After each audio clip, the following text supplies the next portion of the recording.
बच्चों, उत्थान क्लासेस करावली में आप सभी का स्वागत है और मैं प्रहलाद सिंह। आज का हमारा जो टॉपिक है, जैसा कि आपको मैंने बताया था, वो नेक्स्ट टॉपिक हमारा है मानव रोग। यानी कि आज हम जो चर्चा करने वाले हैं वो किस पर चर्चा करेंगे बताइए। आज हमारी जो चर्चा रहेगी मानव रोगों की रहेगी और दूसरा पॉइंट क्या रहेगा, उनके उपचार के लिए टीकाकरण कार्यक्रम मोस्ट इम्पॉर्टेंट है, इसलिए आप इस बात का ध्यान रखेंगे। आज का हमारा जो टॉपिक रहेगा उसके दो भाग रहेंगे। पहला कौन सा रहेगा, मानव रोग। जो व्यक्ति होता है, मानव होता है, उसमें कौन कौन से रोग होते हैं और किसके कारण होते हैं। प्रोटोजोआ के कारण, बैक्टीरिया, विषाणु, है ना, और कवक जनक कैसे होते हैं, आनुवांशिक रोग क्या होते हैं, इन सब पर चर्चा करेंगे। उसके बाद हम चर्चा करेंगे किस पर, उस पर हम चर्चा करेंगे टीकाकरण पर। किस कर बच्चों बताओ, टीकाकरण कार्यक्रम। और टीकाकरण कार्यक्रम क्या होता है, तो इसके लिए आपका BCG का टीका क्या होता है, DT क्या होता है, TT क्या होता है, ठीक है ना। एड्स का टीकाकरण कार्यक्रम किया जाता है, उसमें एलिसा क्या होता है, ठीक है ना। तो एड्स की रोकथाम के लिए एड्स पॉजिटिव है या नेगेटिव है, इसकी जांच कैसी होती है। और PCR टेस्ट जो होता है, तो उस PCR टेस्ट के माध्यम से जो एड्स होता है उस एड्स की तीव्रता की माप कैसे की जाती है, इन सब चीज़ों पर हम चर्चा करेंगे। ओके, तो चलिए आप अपनी क्लास को अटेंड करें। सब लोगों के पास नोटबुक है कि नहीं, नोटबुक लेके बैठेंगे। ये देखिए, मानव रोग। मानव रोगों को हम दो भागों में पढ़ते हैं, तीन इसके मेन पॉइंट आप समझ लेंगे। पहला क्या है कि व्यक्ति में जो रोग उत्पन्न होता है उस रोग का कारण क्या होता है। उस रोग के कारण में अगर आप देखेंगे तो आप इसमें देखते हुए कि पहला है आपका कौन सा बताओ, परजीवी द्वारा, जिसे कहते हैं प्रोटोजोआ जनित। एक दूसरा होता है कौन सा, विषाणु जनित, क्या बोलते हैं, जीवाणु द्वारा, बैक्टीरिया। और तीसरा कौन सा होता है, विषाणु। आपसे प्रश्न कैसे पूछा जाता है, रोग का नाम दे दिया जाएगा और आपसे पूछा जाएगा कि निम्नलिखित में से वह रोग कौन सा है जो जीवाणु द्वारा होता है। या ऐसा हो सकता है किसी रोग का नाम देकर के प्रश्न में कि भाई ये रोग है, इसमें से किसके कारण होता है, तो उसमें प्रोटोजोआ होता है, बैक्टीरिया होता है या वायरस होता है। ये हो गया कि नहीं हो गया। तो हम एक एक करके इन सारे टॉपिक्स को क्या करेंगे, आगे पढ़ेंगे। तो चलिए हम इसको आगे बढ़ाते हैं। आप सबसे पहले पढ़ेंगे किसको, परजीवी द्वारा। देखिए, परजीवी द्वारा होने वाले रोगों में देखिए कौन कौन से रोग होते हैं। तो इसमें दो बातें ध्यान रखेंगे। जो रोग है उस रोग के लिए जो परजीवी जिम्मेदार है उसका नाम भी आपसे पूछा जाता है। जैसा कि आप स्क्रीन पर देख रहे होंगे, जैसे मलेरिया रोग हो जाता है, तो मलेरिया जो रोग होता है वो किसकी वजह से होता है, परजीवी का नाम क्या है, किस परजीवी के द्वारा होता है, प्लाज्मोडियम के द्वारा। किसके द्वारा, प्लाज्मोडियम। इसमें एक खास बात आपको याद रखनी है, वो क्या याद रखनी है कि इसमें जो वाहक होता है इस रोग को ट्रांसफर करने के लिए, उसमें मादा एनाफ्लीज मच्छर होता है। मादा एनाफ्लीज नाम है इसका, मादा एनाफ्लीज।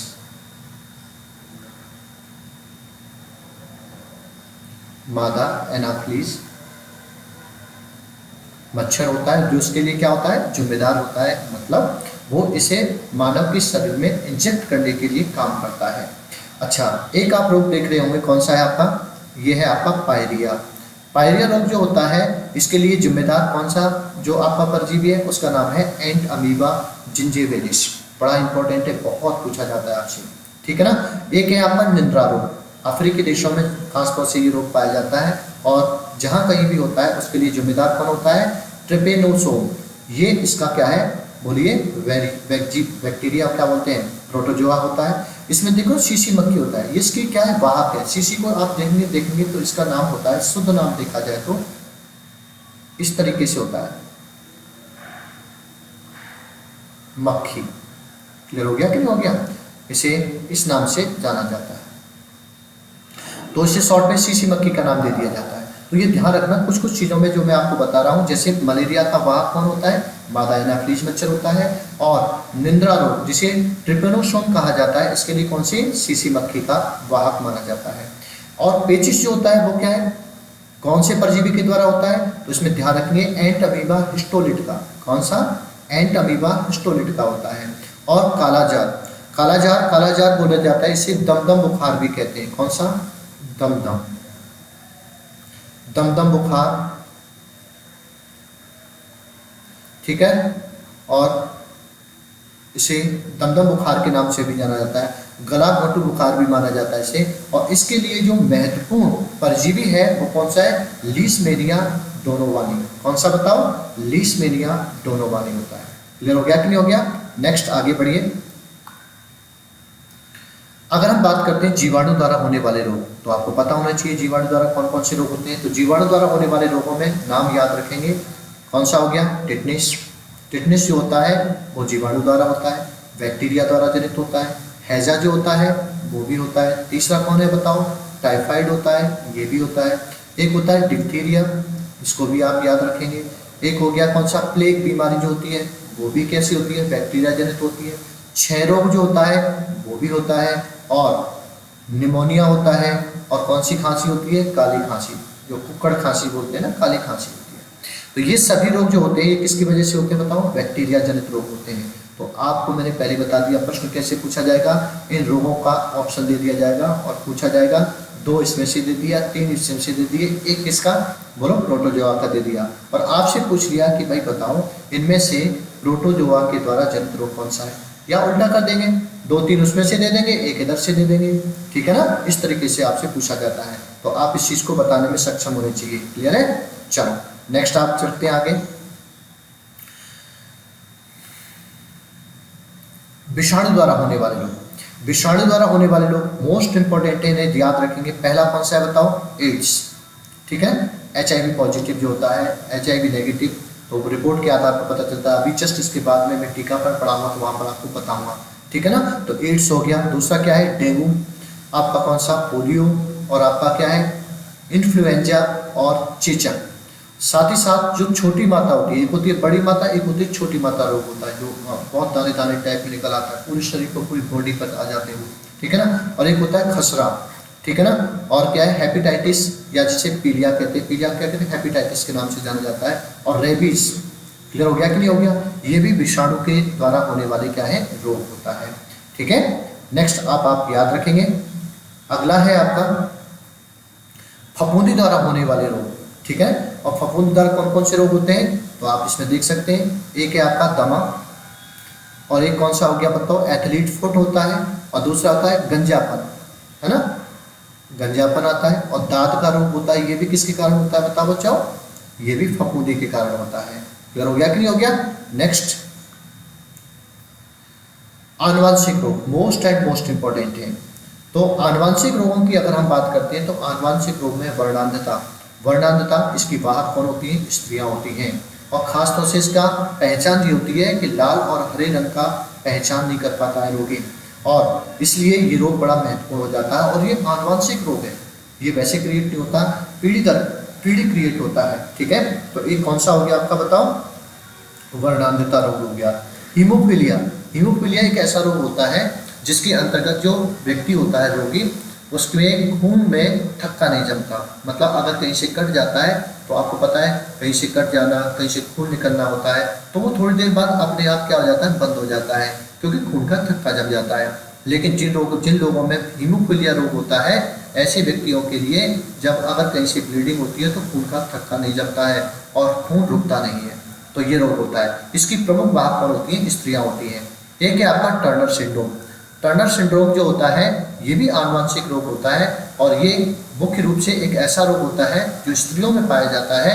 और स्त्रियों में इसका मुख्य कारण क्या होता है, ये जो DNA RNA होता है, जिसमें क्या होता है, उनकी कम संख्या जो होती है वो पत्नी होती है, 23 का जोड़ा होता है, 23, और सिर्फ टोटल कितने हो जाते हैं, 46 होते हैं। इसलिए उनमें एक कम होता है, सामान्य से एक कम होता है, ठीक है ना, जिससे ये रोग उत्पन्न होता है। क्लियर हो गया कि नहीं हो गया? तो इस बात को आप ध्यान में रखेंगे, ओके। और नेक्स्ट आप बताएंगे, क्लीनेफेल्टर सिंड्रोम होता है। इसमें क्या होता है, टर्नर सिंड्रोम में तो इससे होता है कि जो महिलाएं होती हैं उनका इसका प्रभाव क्या होता है, प्रभाव ये होता है कि स्त्रियों में क्या होता है, जननांग कम विकसित होते हैं, अल्प विकसित शरीर होता है, बांझपन आता है। जबकि क्लीनेफेल्टर सिंड्रोम जो होता है इसकी खासियत क्या होती है, ये पुरुषों में होता है। पुरुषों में क्या होता है, इसमें जो 23 का जोड़ा होता है तो 46 सामान्य होता है, सामान्य से एक ज्यादा होता है। ऐसी स्थिति में कभी कभी आपने देखा होगा, जनरली आपने देखा होगा कि जब क्लीनेफेल्टर सिंड्रोम से रोगी पीड़ित होता है उसमें औरतों जैसे गुण आ जाते हैं। क्लियर हो गया कि नहीं हो गया? उनके जन्नांग स्त्रियों जैसे विकसित होते हैं और अगर कहा जाए तो वो नपुंसकता के शिकार हो जाते हैं, तो वो क्लिनेफेलर सिंड्रोम के माध्यम से होता है, ये रोग होता है। एक होता है डाउन सिंड्रोम। डाउन सिंड्रोम का मतलब होता है, ये भी एक आनुवंशिक क्या होता है, रोग होता है, जिसके अंतर्गत व्यक्ति क्या होता है बताओ, मंद बुद्धि हो जाता है, ठीक है ना। तो मंद बुद्धि होना और उसमें क्रियाशीलता का कम होना, ये सब डाउन सिंड्रोम रोग के क्या होते हैं, बोलो, इसका प्रभाव होता है। तो चलिए हम इनको एक एक करके सेपरेट पढ़ते हैं, जिससे कि आप अच्छे से नोट्स बना सकें। तो चलिए इसका पहला पढ़ते हैं, वर्णांधता। वर्णांधता में ध्यान रखेंगे इसका वाहक कौन होता है, इस रोग की वाहक कौन होती है, स्त्रियां होती हैं। ये ध्यान रखना, पूछा जाएगा आपसे, क्या पूछा जाएगा, कौन सा रोग है उसमें वाहक कौन होता है, कैसे होता है, तो ये पूछा जाता है, तो आप इस चीज को बता देंगे। इस रोग में वाहक कौन होती है बताओ, स्त्रियां इसकी वाहक होती हैं, ठीक है। रोगी को लाल एवं हरे रंग की पहचान नहीं होती, ये इसका प्रभाव होता है। जिस व्यक्ति को ये रोग होता है उस व्यक्ति को लाल और हरे रंग की पहचान नहीं हो पाती है। अगर हम हीमोफिलिया की बात करते हैं तो इसका मतलब होता है खून का थक्का नहीं जमता। जब खून का थक्का नहीं जमता है तो ब्लीडिंग नहीं रुकती है। मुख्यतः ये किसमें होता है, पुरुषों में ज्यादातर पाया जाता है और इसकी वाहक भी मुख्य रूप से कौन होती है, स्त्रियां होती हैं। उसका पहला पॉइंट, इसका लास्ट वाला पॉइंट आप याद रखेंगे। क्लियर हो गया कि नहीं हो गया?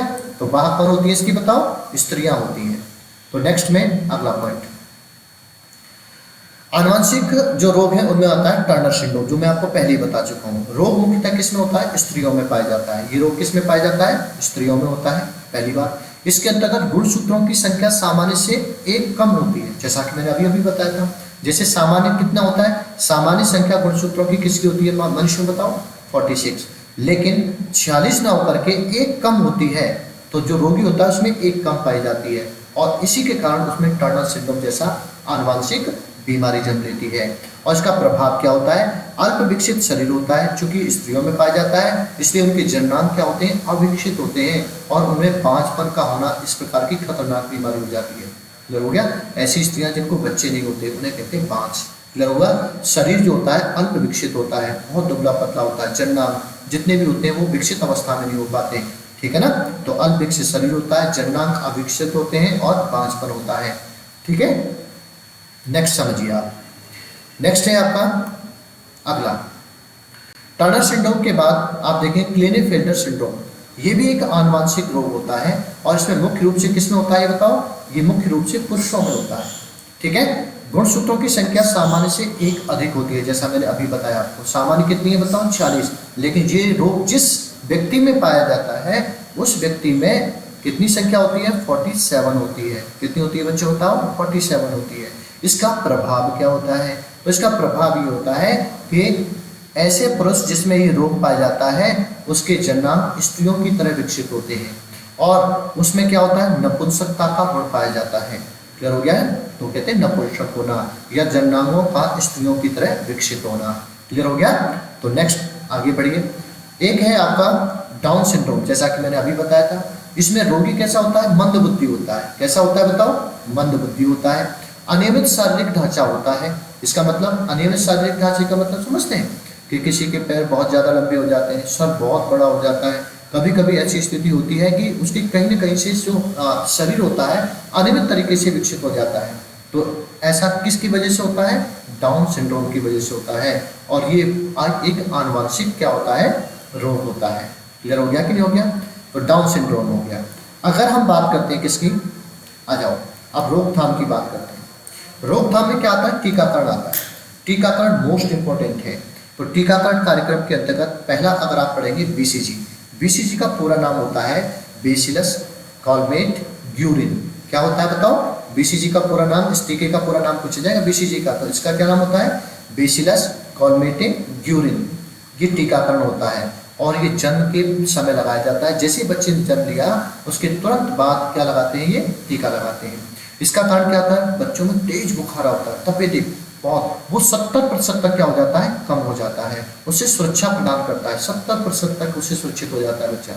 इसलिए जब जन्म होता है बच्चे का तो उसके जन्म के बाद कुछ समय बाद ही इस प्रकार का टीका लगाया जाता है, जिससे बच्चे को तपेदिक से 70% तक सुरक्षित किया जाता है, उसे सुरक्षा प्रदान की जाती है। क्लियर हुआ कि नहीं हुआ? नेक्स्ट आगे समझिए। एक होता है डीपीटी। डीपीटी का मतलब होता है डिप्थीरिया, पर्ट्यूसिस एवं टेटनस टॉक्सॉइड, ये इसका पूरा नाम होता है। तो डीपीटी का टीका लगता है और ये इंपॉर्टेंट है आपके लिए, इसे आप ध्यान रखेंगे। ये कंबाइंड टीका है। टिटनेस टॉक्साइड का अलग से लगता है जिसे कहते हैं टीटी, और डिप्टीरिया डीटी जो लगता है वो अलग से और भी लगता है। टिटनेस के लिए, डिप्टीरिया के लिए, इनके लिए अलग अलग टीटी और कौन सा है डीटी होता है, जिसे मैं अभी आगे एनालिसिस करूंगा। जिसमें एक होता है ओपीवी, इसे कहते हैं ओरल पोलियो वैक्सीन। बहुत जबरदस्त टीका है और इस प्रकार का जैसे भारत में तो इसका बहुत अच्छे स्तर पर क्या किया गया, उपयोग किया गया है, ताकि जो पोलियो की समस्या है उसे जड़ से समाप्त किया जा सके। ठीक है, चलो आप नेक्स्ट में देखिए, एक खसरे का टीका लगता है। जनरली आप जानते हैं खसरे का हो गया। एक होता है डीटी, अभी मैंने बताया। तो डीटी क्या है, डिप्टीरिया टिटनेस का टीका लगता है, टिटनेस की जो बीमारी होती है। और एक होता है टीटी लगता है, टिटनेस टॉक्साइड, इनका पूरा नाम याद रखना हूँ, ठीक है ना। तो एक टीकाकरण ये होता है। एक महत्वपूर्ण होता है जिसे हम कहते हैं एड्स। ये एड्स का पूरा नाम आपसे कई बार पूछा गया है, acquired amino डिफेंसी syndrome. Acquired amino डिफेंसी syndrome जो होता है वो एड्स का पूरा नाम हो गया। इसकी जांच के लिए जो होता है वो कौन सा टेस्ट किया जाता है कि मान लीजिए किसी व्यक्ति में ये रोग है या नहीं, यानी एड्स है या नहीं, इसकी जांच के लिए, इसका मतलब कोई पॉजिटिव है या नेगेटिव है। यानी कि अगर पॉजिटिव है इसका मतलब वो रोगी है, अगर इसमें नेगेटिव रिपोर्ट आती है तो क्या है, वो उसमें एड्स की बीमारी नहीं है। तो इसकी जांच के लिए जो किया जाता है, जांच के लिए टेस्ट होता है, वो टेस्ट कौन सा होता है बताओ, एलिसा टेस्ट होता है। एलिसा टेस्ट के बारे में अगर आप जानेंगे तो इसे ध्यान से समझिएगा। एलिसा टेस्ट होता है, इसका पहले तो आप समझेंगे पूरा नाम क्या होता है। इसे कहते हैं एंजाइम लिंक्ड इम्यूनोसोर्बेंट एसे। ऊपर मैंने इंग्लिश में लिख दिया, नीचे हिंदी में लिखा है, ताकि आप उसका शुद्ध वर्जन समझ सकें। क्लियर हो गया कि नहीं हो गया। अच्छा, इसमें एक टेस्ट होता है वेस्टर्न ब्लॉट टेस्ट, यानी कि वेस्टर्न ब्लॉट टेस्ट होता है वो क्या, किसका पता होता है बताओ, पॉजिटिव होने पर व्यक्ति संक्रमित होता है। जब ये टेस्ट होता है और उसकी रिपोर्ट पॉजिटिव आती है तो ये माना जाता है कि वो एड्स से पीड़ित व्यक्ति है। और पीसीआर, पीसीआर क्या होता है बताओ, एचआईवी एड्स जो होता है, वायरस जो होता है, उसकी तीव्रता का पता लगाता है किस स्तर की है। क्लियर हो गया कि नहीं हो गया। तो किस स्तर की तीव्रता है उसके बारे में, जिसे पीसीआर कहते हैं, पॉलीमेरेज चेन रिएक्शन। क्लियर हो गया कि नहीं हो गया। ये इसका टीकाकरण हो गया। तो आज की क्लास में आपने क्या पढ़ा बताओ, मैंने आपको बताया, एक बार मैं इसका रिवीजन करा देता हूँ, ध्यान से समझते चलेंगे। तो देखिए एलिसा क्या होता है, जो आपका टीकाकरण होता है इसमें एड्स की बीमारी के लिए होता है एलिसा। इसे कहते हैं एंजाइम लिंक्ड इम्यूनोसोर्बेंट एसे, ठीक है ना। और इसका जो पॉजिटिव रिपोर्ट आती है तो ये माना जाता है कि वो व्यक्ति कैसा है बताओ, एचआईवी एड्स से पीड़ित व्यक्ति है। और इसकी रिपोर्ट अगर नेगेटिव आती है तो ये माना जाता है तो उसे एचआईवी एड्स नहीं है। क्लियर हो गया कि नहीं हो गया। नेक्स्ट आगे समझेंगे। अगला जो है इसका, तो मैंने बताया, रिवीजन करो फटाफट से। खसरा का टीका लगाया जाता है डीटी, डीटी का पूरा नाम होता है डिप्थीरिया टिटनेस, टिटनेस के लिए लगाया जाता है। और एक लगाया जाता है टीटी, जिसे कहते हैं टिटनेस टॉक्सोइड, ठीक है ना। तो एड्स का पूरा नाम आप जानती हैं, एक्वायर्ड अमीनो डिफेंसी सिंड्रोम। क्लियर हो गया कि नहीं हो गया। नेक्स्ट आप रिवीजन कीजिए। अगला इसमें एक हो गया ओपीवी, जिसे कहते हैं ओरल पोलियो वैक्सीन, यानी कि बूंद ड्रॉप डाली जाती है बच्चे के मुंह में, ठीक है ना। 5 साल तक का बच्चा होता है उसको भी इसमें क्या किया जाता है, शामिल किया जाता है। क्लियर हो गया कि नहीं हो गया। अच्छा, और एक होता है डीपीटी, जिसे कहते हैं डिप्थीरिया पर्ट्यूसिस एवं टिटनेस टॉक्सोइड। क्लियर हो गया कि नहीं हो गया। नेक्स्ट अगर हम इसमें देखते हैं बीसीजी, बीसीजी मतलब बेसिलस कॉलमेटे ग्यूरिन। जन्म के समय क्या होता है बताओ, जन्म के समय इसे लगाया जाता है और तपेदिक से 70% तक बच्चे को क्या किया जाता है, सुरक्षित कर लिया जाता है। नेक्स्ट अगर हम देखते हैं रोगों में कौन हो गया, डाउन सिंड्रोम। डाउन सिंड्रोम एक आनुवंशिक रोग होता है जिसमें रोगी मंदबुद्धि आने में शारीरिक ढांचा होता है इसका। नेक्स्ट आप रिवीजन करते हुए आगे बढ़ेंगे। अगला जो है आपका क्लिनेफेल्टर सिंड्रोम, ये भी एक आनुवंशिक है जो पुरुषों में पाया जाता है और उसके जन्म स्त्रियों की तरह विकसित होते हैं। नपुंसकता का होता है जिसमें जो आपके गुणसूत्र होते हैं उन गुणसूत्रों की संख्या सामान्य से 1 अधिक होती है। आप जानते हैं गुणसूत्रों के पेयर में चलता है, 23 का होता है तो 46 होते हैं, मतलब जोड़े कितने होते हैं, 23, डबल हो गया तो कितने 46 हो गए, तो 40 ना होकर कितने होते हैं, 47 होते हैं। क्लियर हो गया कि नहीं हो गया। नेक्स्ट आप आइए। अगला है टर्नर सिंड्रोम, ये महिलाओं में पाया जाता है, सेम पोजीशन है महिला में और पुरुष में। इसमें उल्टा हो जाता है। उल्टा कैसे हो जाता है कि इसका जो सामान्य में 46 होते हैं उससे 1 कम होता है, इससे महिला जिनमें ये रोग पाया जाता है उसका अल्प विकसित शरीर होता है, जननांग अविकसित होते हैं और पांचपन जैसी महत्वपूर्ण समस्या उत्पन्न होती है। क्लियर हो गया कि नहीं हो गया? नेक्स्ट आप देखेंगे हीमोफीलिया, खून का थक्का नहीं जमना, मुख्यतः पुरुषों में होता है और इस रोग की वाहक कौन होती है? स्त्रियां होती हैं। वर्णांधता की बात करते हैं तो वर्णांधता की मुख्य वाहक कौन होती है? स्त्रियां होती हैं और इसमें रोगी को लाल एवं हरे रंग की पहचान नहीं होती है। क्लियर हो गया कि नहीं हो गया? आनुवंशिक रोगों के बारे में समझा। तो अब इसके बाद आप समझेंगे कौन से बताओ, जो कि आप अलग अलग तरीके से होते हैं। तो इसमें फफूंदी द्वारा होने वाले रोगों में दमा, एथलीट फुट, गंजापन और दाद होता है। जबकि अगर आपसे ये पूछा जाएगा कि विषाणु द्वारा कौन कौन से रोग होते हैं, उसमें एड्स, डेंगू ज्वर, पोलियो, इन्फ्लुएंजा, चेचक, छोटी माता, खसरा, हेपेटाइटिस, पीलिया, रेबीज, ये किसके अंतर्गत होते हैं? विषाणु के द्वारा होते हैं। जीवाणु द्वारा होने वाले रोगों में कौन कौन से होते हैं? टिटनेस, हैजा, टाइफाइड, डिप्थीरिया, प्लेग, क्षय रोग, निमोनिया, काली खांसी होती है। क्लियर हो गया कि नहीं हो गया? इस प्रकार आपने इसका रिवीजन भी क्या किया? कंप्लीट कर लिया। मैं उम्मीद करता हूँ कि आपको आज की क्लास में बहुत फायदा मिला होगा और आप इन चीज़ों को नोट करेंगे और याद रखने का प्रयास करेंगे। जब हमारी अगली क्लास होगी तो हम अगली क्लास किस पर लेंगे? अगली क्लास हमारी साइंस से जुड़ी हुई होगी और साइंस की जुड़ी हुई क्लास में हम आपको बताएंगे कि आपके मानव जो होता है उनमें कौन कौन से पोषक तत्वों की आवश्यकता होती है, मोस्ट इंपॉर्टेंट है। तो कौन कौन से तत्व हैं, उनमें क्या क्या खासियत होती है, कैसे उनकी कहाँ पर उपस्थिति है, कैसे मनुष्य उसे प्राप्त करता है। फिर हम इससे आगे के टॉपिक को इसी प्रकार से पूरा करेंगे। क्लियर है? तो चलिए आज की क्लास हम यही समाप्त करते हैं। अगली क्लास में हम इससे आगे के टॉपिक को लेकर आपसे फिर मुलाकात करेंगे। तब तक के लिए सभी को नमस्कार, धन्यवाद।